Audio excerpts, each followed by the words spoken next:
Welcome back after the break. So Basit صاحب مجھے بتائیے گا, یہ یوگی آدتیہ ناتھ تو بہت بڑے سیاستدان نکل آئے, ان کے پاس لگتا ہے ہر سوال کا آلریڈی ایک جواب موجود ہے, اور آخر انہوں نے ایسا کیا کہا ہے جس سے آپ اتنے متاثر ہوئے ہیں؟ نہیں, یوگی آدتیہ ناتھ سے تو کون متاثر نہیں ہو سکتا بھائی, دوسری بار چیف منسٹر بنے ہیں سب سے بڑی اسٹیٹ کے, اتر پردیش کے, تو آبویسلی انہیں کچھ نہ کچھ بات تو ضرور ہے. صحیح, ایک تو یوگی ہیں, اوپر سے آدتیہ ناتھ ہیں, تو آپ اندازہ لگا سکتے ہیں تعارف کے لیے یہی کافی ہے. تعریف کے لیے یہی کافی ہے. اچھا, ایک کنکلیو تھا یا جو بھی آپ کہہ لیں, تو وہاں پہ گفتگو چل رہی ہے سنبھل کا جو واقعہ ہے, ہم سب نے ڈسکس بھی کیا, جو مسجد اتر پردیش میں جہاں پہ ایک ڈسٹرکٹ ہے جس مسلمانوں کی آبادی ہے, اس مسجد میں وہ کہتے ہیں کہ پہلے یہ 1526-28 کی مسجد ہے, اس میں کہتے ہیں کہ بابر کے زمانے میں اس کو توڑا گیا تھا, مندر تھا, تو اس پہ یہ مسجد بنائی گئی تھی. تو یہ میرے خیال میں کس نومبر کو 26 یا 24 نومبر کو وہاں پہ کچھ فسادات بھی ہوئے تھے جس میں 5 مسلمان بھی شہید ہوئے. اچھا, اس کے بعد اب کل پرسوں کی بات ہے کہ یوگی صاحب فرماتے ہیں, بڑی زبردست بات کی انہوں نے کہا ہے کہ جی ہمارے جو پراناز جو ہیں تقریباً آپ کہہ لیجیے 18 کوئی ایسے ٹیکسٹ ہیں جس میں افسانوی تو میں نہیں کہتا, یہ شاید توہین ہو جائے گی ان کے مذہب کی یا جو بھی وہ سوچتے ہیں, تو ایک ٹیکسٹ ہیں ان کے جن کو پرانس کتابیں ہیں آپ سمجھ لیجئے پرانے, تو وہ ان کو پرانس کہتے ہیں. اس میں بہت سی ٹیکسٹ ہیں, مجھے صحیح نام ان کے یاد نہیں آتے, لیکن اس میں برہما بھی ہے, برہما اور بھی ہیں, تو وہ کہتے ہیں کہ جی یہ تو 4-5 ہزار سال پرانے ہیں, اور اس میں یہ ذکر ہے اس میں اللہ بھلا کرے سنبھل مسجد کا جی, اور وہ ذکر اس طرح ہے کہ یہاں پہ جو یہ ایک اس کو کیا کہنا چاہیے کہ مجھے اس کا نام بھول گیا ہے, کہ جو وشنو ہیں, لارڈ وشنو, ان کا 10واں ری انکارنیشن ہوگا. پرانس کے کوئی ایک ٹیکسٹ ہوگا, کوئی کتاب ہوگی, اور وہ جو ری انکارنیشن یا اوتار ہوگا وہ سنبھل میں اس جگہ پہ ہوگا. تو چونکہ یہ تو ہماری 4000-5000 پرانی کتابوں میں اس کا ذکر ہے, اس وقت تو اسلام ایگزسٹ ہی نہیں کرتا تھا. تو یہ مسجد جو ہے یہ تو 1528 میں یا 26 میں بنی, 28 میں شاید بنی. تو مسلمانوں کو ذرا دل بڑا کرنا چاہیے, اور یہ مسجد کا جو انہوں نے ایک کریٹ کیا ہوا ڈسپیوٹ سے ختم کریں, اور پھر اس کی توجیہ, اس کو جو ایکسپلین کرتے ہوئے جو مسلمانوں کو ایک بات یاد دلا رہے ہیں, ان کا کہنا یہ ہے کہ دیکھیے مسلمان ہمیں یہی کہتے نظر آتے ہیں کہ یہ ساری جو کائنات ہے, یہ دنیا ہے, یہ اللہ تعالیٰ کی زمین ہے ساری, وہ جہاں کھڑے ہو کر نماز پڑھ لیں, ان کے لیے مسجد کی کوئی اتنی اہمیت نہیں ہے. لیکن ہمارے سناتن دھرما میں جو ہندو مذہب ہے, اس میں مندر کا ہونا بڑا ضروری ہے. مندر کے بغیر تو نماز ان کی عبادت نہیں ہوتی. لیکن جہاں تک مسلمانوں کا تعلق ہے, اسلام کی بات ہے, ہم دیکھتے ہیں کہ مسلمان کہیں بھی نماز کا وقت ہوا, آپ نے جائے نماز یا میٹ بچھایا, چاہے نہیں بھی میٹ بچھایا, خالی زمین پہ بھی آپ نے نماز پڑھ لی تو آپ کی نماز ہو جاتی ہے. تو مسلمانوں کو تو کوئی ایشو ہی نہیں ہے مسجد کا اتنا بڑا. تو یہ مسلمان کیوں مسجد کرتے رہتے ہیں, حالانکہ ان کو تو اسلام میں اجازت دی ہے کہ جہاں چاہیں نماز پڑھ لیں. ایسی بات تو ٹھیک کر رہے ہیں نا یہ ایک لحاظ سے مسلمانوں کو ڈیفینسو پہ لانے کے لیے, کہ آپ تو یار کہیں بھی نماز پڑھ سکتے ہو, آپ کو ہمارا تو مندر ہے, ہمارے تو مذہب میں ریکوائرمنٹ ہے. اچھا, اب یہ اس لیے ایکسیپٹیبل نہیں ہے خاص طور پہ انڈیا کے کانٹیکس میں. پہلے تو ان کو مسجد کا جو ایک تو بالکل ٹھیک ہے کہ نماز ہم سب جگہ ہر جگہ پڑھ سکتے ہیں, لیکن پہلے تو یہ ہے کہ مسجد کا کانسیپٹ ان کو کلیئر نہیں ہے کہ صرف مسجد نماز پڑھنے کے لیے نہیں ہوتی, ایک ہمارا سینٹر ہے,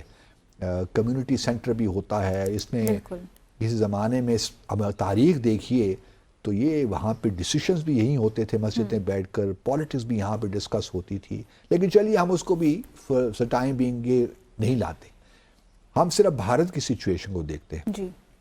بھارت میں اگر آپ کہتے ہیں کہ مسجد ضروری نہیں ہے، مان لی آپ کی بات، آپ ایک منطقی بات کر رہے ہیں، میں اس کو جھٹلاتا نہیں ہوں، لیکن کیا بھارت میں مسلمانوں کو بائے سڑکوں پہ نماز پڑھنے کی اجازت ہے؟ اس کا جواب بالکل کون دے گا؟ بالکل ہم نے پچھلے دنوں ڈی سائفر میں ہی بہت سے کلپس ایسے چلائے جہاں پہ جمعے کی مسجد میں لوگ نمازیں پڑھ رہے ہیں، کیونکہ مسجد میں جگہ کم ہے تو باہر نمازیں پڑھ، تو پولیس آ کے ان کو ہٹا رہی ہے کہ بالکل آپ یہاں نماز نہیں پڑھ سکتے، یہ روڈ آپ کے نہیں ہیں کہ آپ کی نماز کے لیے ہوں، سڑکیں آپ کے لیے نہیں ہیں کہ آپ کے لیے تو یہ حالات انہوں نے یہ بیان دینے سے پہلے ملحوظ خاطر نہیں رکھے؟ نہیں، یہ تو سارا پروپیگنڈا ہے نا۔ ایگزیکٹلی کویسچن یہ ہے کہ ابھی گرو گرم میں، جو کہ نیو دہلی کے پاس ہی ہے، پہلے اس کا نام گرگاؤں تھا، وہاں بھی تقریباً 12-15 مسجدیں ہیں، اور ہر جمعے کو ایک پرابلم ہوتا ہے، کیونکہ یہ اتر پردیش ہی کا، تو وہاں پہ ان کو نمازیں نہیں پڑھنے دیتے، ساری یہ اس کا ہریانہ کا حصہ ہے، تو اس کا نماز اس کو وہاں نہیں پڑھنے دیتے۔ تو سوال یہ پیدا ہوتا ہے کہ آپ یا تو یہ بات کریں نا کہ آپ کا یہ بات ہم مان لیتے ہیں، لیکن پھر آپ مسلمانوں کو اجازت دیں کہ کم از کم جو مسجد ہیں، کیونکہ مسجد تو ہم نے اجتماعی طور پہ پڑھنی ہے نا، باجماعت نماز پڑھنی ہوتی ہے، تو پھر اس بات کی مسلمانوں کو اجازت دے دی جائے کہ جہاں بھی 4-5 بندے جمع ہو گئے بالکل انہوں نے وہاں نماز ادا کر لی، صحیح تو اس بات کی بھی آپ اجازت نہیں، تو مسلمان بیچارہ کیا کرے پھر؟ کوئی ہمیں سمجھا دے، یوگی صاحب آپ ٹھیک کہہ رہے ہیں، لیکن آپ یہ بھی دیکھیے کہ آپ صرف ہندوؤں کے چیف منسٹر نہیں ہیں، اتر پردیش میں بالکل ایک بڑی تعداد مسلمانوں کی ہے، آپ مسلمانوں کو کیوں اس طرف لے کر جا رہے ہیں؟ اور پھر یہ بھی یاد رہے کہ آپ کی اپنی سپریم کورٹ نے یہ کہہ رکھا ہے کہ ہم خود اس کا فیصلہ کریں گے کہ جو 1991 کا the places of worship act ہے 1991 کا، اس میں اجازت ہے، کیونکہ اس میں تو قصہ ختم کر دیا گیا تھا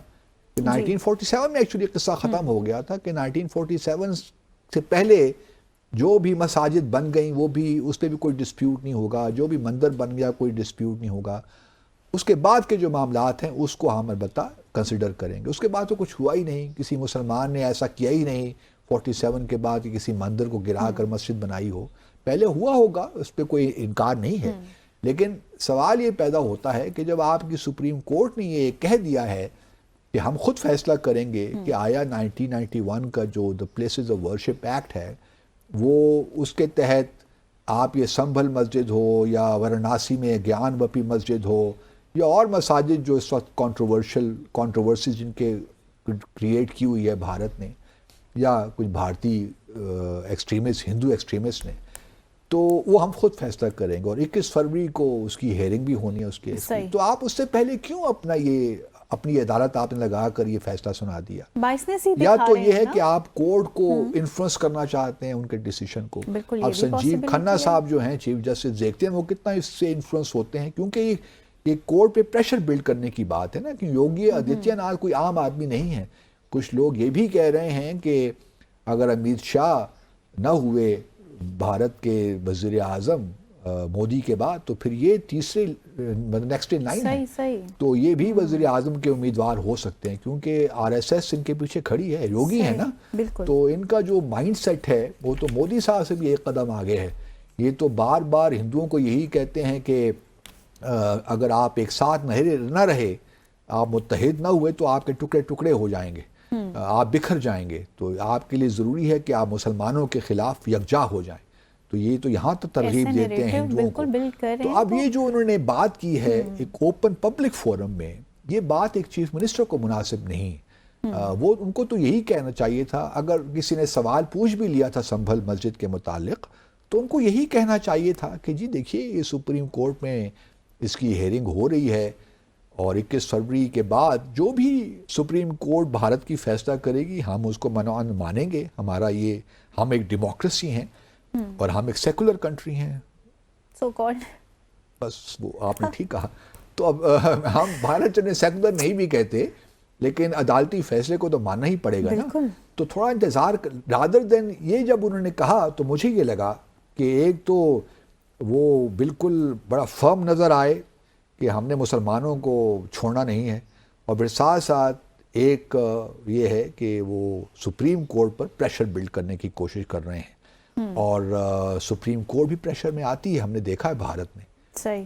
جہاں بابری مسجد کا فیصلہ ہوا اس میں پریشر میں آئی, اور بہت سے کشمیر کے معاملے میں, مقبوضہ جموں اور کشمیر کے معاملے میں پریشر میں آئی. بالکل. تو کوئی بعید نہیں ہے کہ سنبھل کے معاملے میں بھی, یا 1991 کا جو the places of worship act ہے اس میں بھی پریشر میں. لیکن جو حالات چل رہے ہیں اور سٹل آگے فیوچر میں مسلمانوں کے لیے کیا کیا مشکلات ہیں ہونے جا رہی ہیں, یہ تو بہت زیادہ ڈپکٹ کر رہی ہیں اس قسم کے بیانات ہی. اور اسی کے ساتھ آج کے پروگرام کا وقت یہاں اختتام پذیر ہوا چاہتا ہے. اپنے ناظرین سے ملاقات ہوگی اب انشاءاللہ نیکسٹ ویک. ٹل دین خوش رہیے, خوشیاں بانٹتے رہیے. Take care of your self. خدا حافظ.